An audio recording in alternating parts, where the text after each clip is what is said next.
And I know, too, that within our field, we have opportunities to take on more leadership roles because we have to have supervision. We have to have hours that we're supervised in order to, even before we get out of graduate school. And then once we get out, we have to have more supervision. But then on the flip side of that, we often are called upon to be the supervisors, the mentors, the leaders.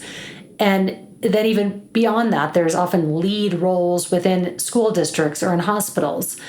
So if somebody is thinking, I feel like I want to take on that challenge of having a leadership role, yes, what do you recommend for somebody that says, I'm curious about potentially doing that? What would be your recommendation to them?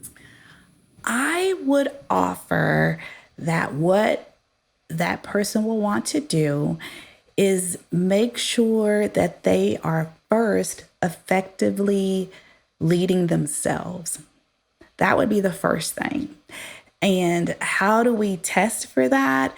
It would be things like making sure we are honing in on high emotional intelligence, keen self-awareness, a high level of discipline, high results orientation, the ability to work well and play well in the sandbox with others. So I think first, when it comes to thinking about leadership, I am big on personal self-assessment first. And am I even leading myself well?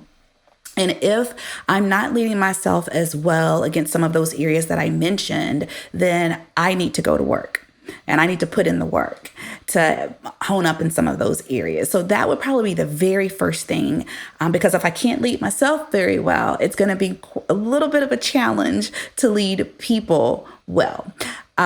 Now, that I will say is, even with that, many of us are leading already. While we may not necessarily be leading people, we could be leading programs or processes or projects.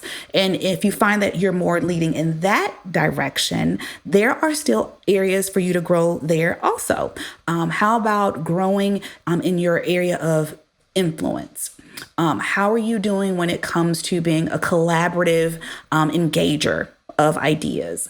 How about this servant leadership? Am I serving through the spirit of leadership to those whom I'm working with on these programs and processes and projects?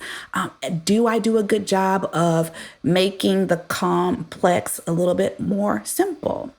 And what is my problem solving and decision making quality? So irrespective of whether or not you're wanting to lead people, start with yourself and say, how am I doing driving my own self leadership? And then if I'm not even leading people, but I'm leading in these other areas like projects, processes, or programs, how well am I doing at developing some of those skills that are going to transfer nicely when I'm potentially given the opportunity to lead people?